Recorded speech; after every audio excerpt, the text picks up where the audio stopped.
তসলিমা নাসরিন কলকাতায়, আপনারা সবাই জানেন। তাই নিয়ে বেশ কিছু মহলে চিন্তা ভাবনা চলছে। আবার বেশ কিছু সাংবাদিকও তার সাক্ষাৎকার নিচ্ছেন। তিনি যা বলার বলছেন সবই দেখছি। কিন্তু আমার চিন্তা এই মুহূর্তে তসলিমা নাসরিন নন।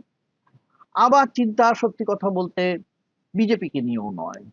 আমার চিন্তা তৃণমূলকে নিয়েও নয়। এমনকি কংগ্রেস সিপিএম কে নিয়েও নয়। আমি মূল চিন্তা করছি কাদের নিয়ে জানেন? তৃণমূল সাংসদ বা যারা বাগী তৃণমূল মহিলা সাংসদ তাদের নিয়ে। তার মানে কাকলি ঘোষ দস্তিদার বা শতাব্দী রায় বা রচনা ব্যানার্জি এখন কি করবেন, কি বলবেন, কোন বিষয়ে বলবেন, কেমন করে বলবেন, কোথায় বলবেন, কিচ্ছু বুঝে উঠতে পারছেন না। তারা নিজেরা ঠিকই করে উঠতে পারছেন না তাদের অবস্থানটা কি হবে।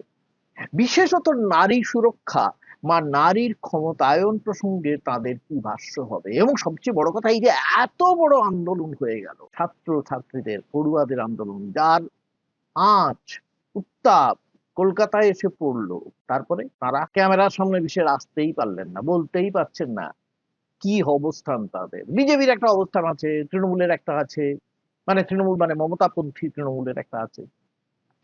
আবার অন্যদিকে দেখুন কংগ্রেস সিপিএম তো আছেই। কিন্তু তারা তো রাজনীতি করবেন নাকি মোসাহেবি করবেন বুঝে উঠতে পারছেন না। কারণ কি? কারণ তারা যে কিছু অবস্থানে থাকবেন সেটা কে ঠিক করবে?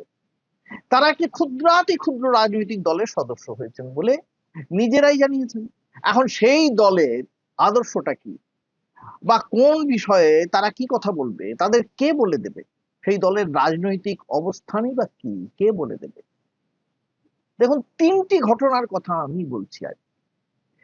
প্রথমে অবশ্যই আমাদের বিদুষী কঙ্গনা রানাউত সাংসদ, তাকে নিয়ে বিতর্ক যত হতে থাকে তিনি ততই খুশি হন। তিনি কি বলছেন, কেমন করে বলছেন, কোথায় বলছেন, তাই নিয়ে প্রচুর চর্চা হয় সোশ্যাল মিডিয়াতে। এবং তিনি খুব খুশি হন কিনা জানি না, খুব বিরক্তও হন অনেক সময়, কিন্তু ক্যামেরার সামনে থাকতে পারে। তো তার বক্তব্যের সার কথা কি ছিল? এই যে ককরোচ জনতা পার্টি যে আন্দোলন হলো, পড়ুয়াদের আন্দোলন হলো, কংগ্রেসের যে আন্দোলন হলো, ব্যাপক আন্দোলন হলো, এমনকি সমাজবাদী পার্টি অখিলেশ যাদব যে আন্দোলন করলেন, আপ যে আন্দোলন করলো, সেই যে পড়ুয়াদের সমর্থনে তারা যা যা বললেন, এই সমস্ত নেতৃত্ব তিনি কি বললেন, তার সার কথাটি খুব মূল্যবান। তার সার কথাটি হচ্ছে, এই সব মেয়েরা যারা এই সমস্ত রাস্তায় এই সমস্ত করে বেড়াচ্ছে, অশ্লীল কথাবার্তা বলছে, এই সমস্ত আন্দোলন করছে, ককরোচ আন্দোলন করছে, তাদের ভালো বিয়ে থাও হবে না। মোদ্দা কথা তো সেটাই। তিনি মনে করছেন যে ভালোভাবে বিয়ে থা করে সংসার করতে পারলেই মেয়েদের সব ঠিক হয়ে যায়। ভুলে যান, নিজের কথাটাও ভুলে যান। নিজের গুণগান করছেন মহিলা হিসেবে, আবার ছাত্রীদের সম্পর্কে অবমাননাকর কুরুচিকর সব কথা বলছেন। বেশ, করুন, তার নিজের কথা, ফ্রিডম অফ এক্সপ্রেশন। তা নিয়ে প্রবল বিতর্ক হয়েছে। তাকে কাঠগড়ায় তুললো যত বিরোধীরা, মহিলা সোচ্চার হলেন। এবারে দেখুন তিনি যে যে কথা বললেন, কি কি কথা বললেন একবার শুনে নিন। कुछ भी करें 16-year-old से जो है हम अपना करियर बना रहे हैं, माता पिता पर कभी बोझ बनकर नहीं रहे। और जिनके माता पिता बहुत ही कंजर्वेटिव है, हम जानते हैं कि हमारा हिंदुस्तानी समाज कैसा है। उनकी बेटियां ऐसे इतनी गंदी गंदी भाषा में बात कर रही हैं, समाज में उनकी क्या इज्जत रह जाएगी और उनको किस तरह की विपरीत परिस्थितियों का सामना करना पड़ेगा। क्या ये सोचते हैं क्या? আপনারা শুনলেন কি বলেছেন, পরিষ্কার কথা। এটা তো ঠিক আছে তিনি যা বলেছেন, এবং তাই নিয়ে বিরোধীদের সবাই মুখর হয়েছেন। কংগ্রেস থেকে বিভিন্ন নেতা নেত্রী, এমনকি উদ্ধব ঠাকরে যে শিবসেনা, তারাও হয়েছেন। আবার অন্যদিকে আমাদের মহুয়া মৈত্র, তিনিও হয়েছেন, আমরা জানি। কিন্তু এই ফাঁকে কি হয়ে গেল? এই ফাঁকে তার একটা পুরনো ভিডিও ফের সামনে এলো। सितंबर 2020 हिंदुस्तान टाइम्स को इंटरव्यू। जैसे ही मैं अपने घर से भागी, कुछ वर्षों में फिल्म स्टार बन गई और फिर ड्रग एडिक्ट भी। एडिक्ट तो नहीं मैंने कहा होगा। Ma'am, I am quoting verbatim, एक भी अक्षर इधर से उधर नहीं है, इसीलिए मैं महीना, साल और पब्लिकेशन। मैं घर से भागी, 1.5-2 साल में मैं एक फिल्म स्टार थी, एक ड्रग एडिक्ट थी। मेरी जिंदगी में इतने सारे कांड चल रहे थे कि मैं ऐसे लोगों के हाथों में लग चुकी थी कि जहां से मुझे शायद मौत ही निकाल सकती थी। ये सब इतना सब डेंजर हो चुका था मेरी लाइफ में जब मैं टीनेजर ही थी अभी। सोच लो मैं कितनी खतरनाक हूँ।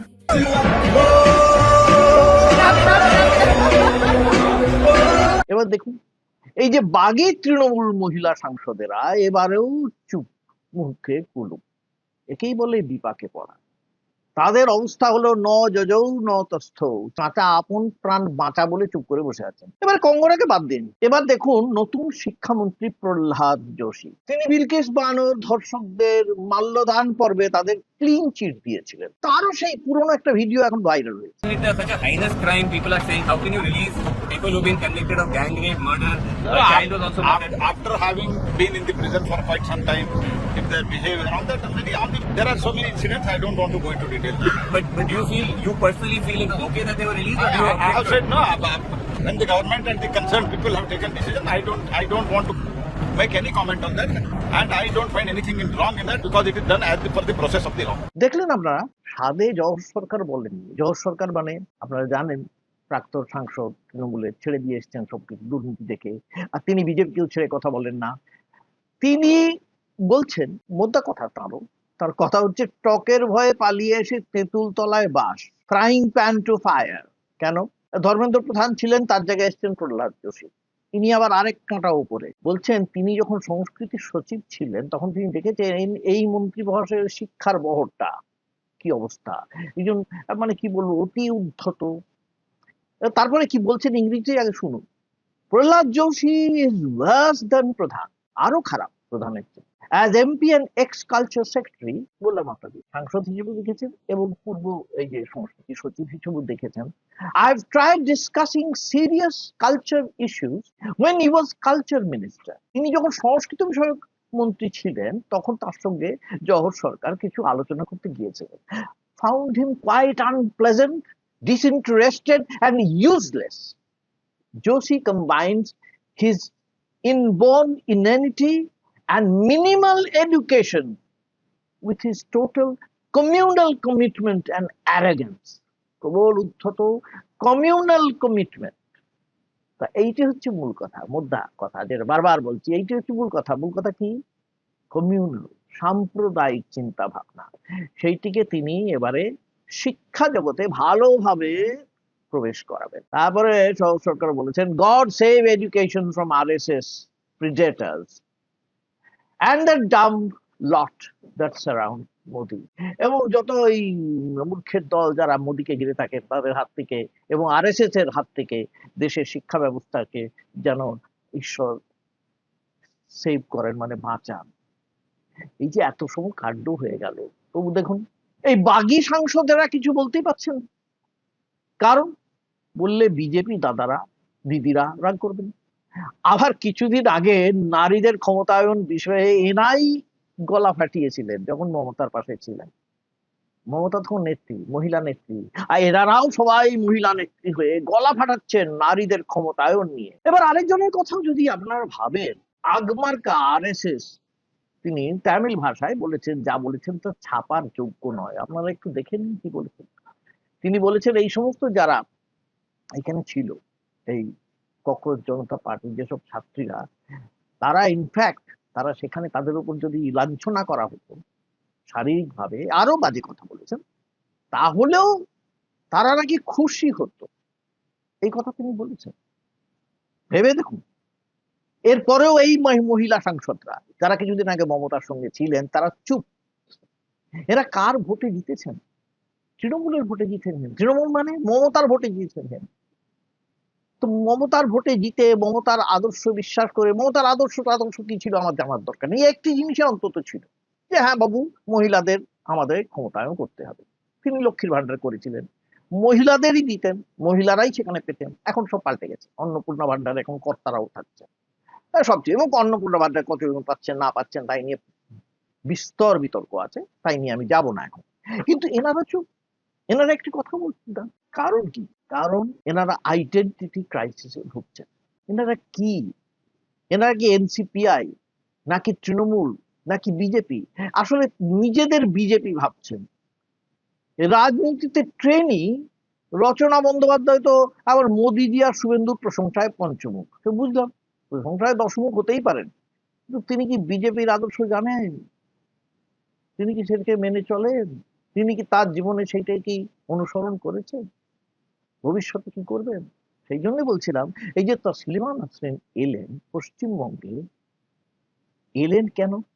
কার সুবিধে হলো? বিজেপি সুবিধে হলো স্বভাবতই। তসলিমা এখানে আসুন, এখানে অসাম্প্রদায়িক একটা চিন্তা ভাবনা থাকুক বাঙালিদের, হিন্দু মুসলিম না থাকুক, এটা আমরা চাই। তসলিমা যে অত্যন্ত সাহসী লেখিকা, খোদ শিবনারায়ণ রায় তাকে সার্টিফিকেট দিয়েছিলেন তার লেখা নিয়ে, তাই নিয়ে আমার কিছু বলার নেই। কিন্তু কোন সময় তিনি এলেন? যে সময় এই সিজেপি, মানে এই যে আন্দোলন, পড়ুয়াদের আন্দোলন, যুবকদের আন্দোলন, ছাত্র সমাজের আন্দোলন যখন বিজেপি ভয়ঙ্কর নাড়া দিয়েছে, তখন তিনি এলেন, টুক করে কলকাতায় নামলেন। এটা খুব উল্লেখযোগ্য। এই যে তিনি নামলেন, তার ফলে নজরটা খানিকটা সেদিকে চলে যাওয়ার সম্ভাবনা তৈরি হলো। এটা খুবই স্বাভাবিক। এই সময় অনেক কিছু হচ্ছে, সেগুলো আমি এখানে আর বলতে চাইছি না, কিন্তু এটা হলো। এখন প্রশ্ন হলো, শেষ প্রশ্নটা আমার এনাদের কাছে, একজন সামান্য তৃণমূলের সমর্থনে একটি প্রশ্ন করেছেন। সেই প্রশ্নটা হলো যে তারা যাদের ভোট দিয়ে জেতালেন, তারা যে বিজেপিতে চলে গেলেন, বিজেপির আদর্শকে গ্রহণ করলেন, এটা তো তারা চান। তাহলে এটা কি প্রতারণা নয়? তাই তিনি একটি অদ্ভুত আবদার করেছেন। তিনি বলছেন, আমাদের ভোটটা আমাদের ফেরত দাও। ভোট তো ফেরত দেওয়া যায় না। কিন্তু এই যারা বাগী তৃণমূল, তাদের কিন্তু ভবিষ্যতে এই কথাটা ভাবতে হবে। ভোট ফেরত দেওয়া যায় না, কিন্তু ভোট না দেওয়া যায়। সমাজে, রাজনীতির ক্ষেত্রে তারা ব্রাত্য হয়ে যাবেন কিনা, এটা ভাবার তাদের সময় এসেছে, বিশেষ করে মহিলা সাংসদদের। কারণ তাদের এই যে অবস্থানটা মানুষ মেনে নিতে পারছে না। ভালো থাকবেন, আজ এই পর্যন্তই। আবার দেখা হবে আপনার সঙ্গে পরের এপিসোডে। নমস্কার।